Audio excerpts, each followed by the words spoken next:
What's going on? Welcome on into another video. This is going to be part 3 of the battle series. I've already done timing and I've already done transition. So if you had a lot of questions about what those actually mean and what levels are good for you, then you definitely want to go check those out. This is going to be all about swing path and how to figure out where you actually need or where you actually could be saving a lot of points. So as always, all I ask is you like and subscribe simply so we get this information around to as many people as possible. And I really appreciate all of the positive feedback, and I'm so happy that a lot of you guys are getting a lot of help from this, and I only hope to continue to deliver a lot of the same results and help you guys get better at this game. So without further ado, you guys know I don't like to waste your time, so let's get right into it. If you don't know what swing path is, you can go over to the help menu here, and it says swing path scales the push pull forgiveness window. A pull is a launch angle to the golfer's side of the target, while a push is the opposite. So essentially, when you're flicking forward or your meter is going straight, if your meter falls within that vertical white bar, then you're going to be on line to where you're aiming. But if it's outside of it, then it's going to start outside of it. And there's also a gray bar that you can fit in between as well. And essentially, that's pretty much what it is. It's just how your ball is going to start online or not online, and then after it curves and everything, that is pretty much going to go into your timing and your transition, depending on if you hit it fast, if you hit it slow, and so on. So in order to do this test, I'm going to actually show you 3 of them, and I'm going to show you it at all different levels. I'm going to show you it at a pro level, I'm going to show you it at a master level, and I'm also going to show you it at a legend level. And depending on what difficulty you play, that's going to drastically determine how much swing path you actually need, and I think you're going to understand more when you see the results later in this video. But in order to do this, I had to equip some fittings that I did not want to equip, but I equipped it on my player for the video. So I'm going to show you my wedges, which have a swing path of 92, and I'm not going to be hitting these clubs, so it doesn't matter that they're going to be a different club, but this swing path with my wedge is going to be a 92. With my irons, the swing path is an 82, so it's going to be losing 10, and then I'm going to show you my 3-wood, which has a swing path of a 70. So that's 3 drastically different swing paths, and you're going to be able to easily figure out which one is fit for you based off of what difficulties you're playing. So let's dive right into it. All right, so before we do that, I just want to show you if the reason for this. Obviously, if you see the meter, if your swings are looking like this, something along those lines where you're hitting outside of that white bar, then this is swing path is for you, because it makes your gray section bigger, which helps you with slightly fast, slightly slow swings instead of very fast, very slow. And it'll also help you just get your ball somewhat more on line. So if you're somebody who struggles with crooked meters, then I highly recommend you go check out my 3 tips for calibration, or my controller and how to handle the controller. I have those 2 videos that will definitely help you right out of the gate. But if not, and it's something that's just very minimal, then what we're trying to do is trying to get you to swing as vertical as you possibly can. Something along those lines or close to it, where it fits into that white section there. So this is pro difficulty, right? So you can see here that I have this picture up right now. This is the 3 comparison. The top is going to be the 70s, the middle is going to be the low 80, and then the high is going to be the 92, 93. So you can see here the drastic differences. It's not as much as you actually think. And that's why I'm saying it depends on the difficulty you're playing on. So you definitely can see a big jump in the 92 to 80. You can also see a pretty big jump if you go all the way down from 70 all the way to 80.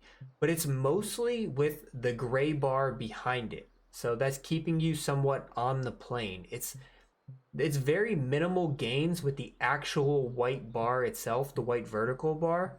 And it's mostly just increasing that outer section there for you to keep you more on a reasonable plane of a slightly fast, slightly slow, and somewhat on target swing.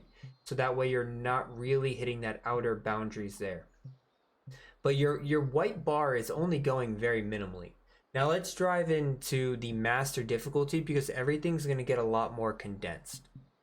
Okay, so this is now the master bars, and the differences between them still in the same order. Top is 70, middle is low 80s like 82, and then the bottom is 93. So you can see here, once again, it's very minimal increase in the actual vertical white bar, which is the most important section, because if you're hitting inside that white bar, you are pretty much staying on target of exactly what you want. The outside gray zones, you can obviously see a bigger increase in those areas, but you are really focusing so much on the white bar here, and you really don't see that much of an increase. So you have to ask yourself, is this really worth it? And if you're asking me, I would say no. I would say focusing on getting your swing path in the 90s is really not that worth it if you're playing on master and you're playing on pro, because you're really not, unless you're somebody who really struggles with that. I would highly recommend just spending time on figuring out like sitting straighter and going through some of the tip videos that I have on getting your meters straight and saving yourself on a lot of the fittings. Because I think you can do really well with somewhere between like a 77 to an 82 swing path in this game. And I think that is perfect. Like, you're not going to be able to get everything in the 90 category, and you have to realize that. So you have to pick and choose where you can give up and sacrifice points. So getting your swing path somewhere, I like to say low 80s. I think the 80 range is really good for swing path, and you really don't need to go that much more. Now I will say this, and I'm going to switch over now to the legend difficulty. And that's because that's where I think if you are somebody who plays on legend, you don't play on master, you don't play on pro, I think legend is where you see probably the biggest increases. So with the legend, you can definitely see here a massive difference in just between the 90 and the 80 in the gray bar section. It's definitely huge and it's very important, but you can see a massive difference between the white bar section between a 70 and an 80. And that's where I'm saying, like, if you're going to play on the legend difficulty, I highly recommend something a little bit higher than my pro or master recommendation of like a low 80s, and you probably are going to need something above an 85, somewhere in the 85 to 90 range if you plan on playing in the legend difficulty, just so you can keep your shots as straight as possible. Now obviously this is just me and my personal opinion of what I see and what my results are for when I hit shots. Obviously you can make anything work. If you're somebody who knows like, hey, I'm going to purposely miss getting my ball started online to the right because I'm going to stay in that fast range all the time and the ball is going to constantly curve back to the left, then that's fine.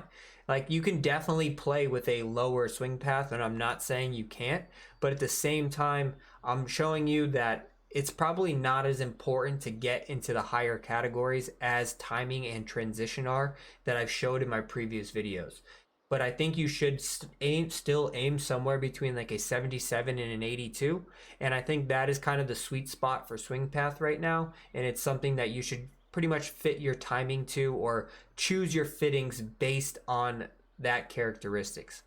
I hope this helps. Let me know down in the comment section if you guys agree, disagree, or whether you guys have a different study or test that you found for a perfect sweet spot for swing path. I hope you guys like this video. Let me know down in the comment sections. I appreciate all your support, and I will catch you guys later.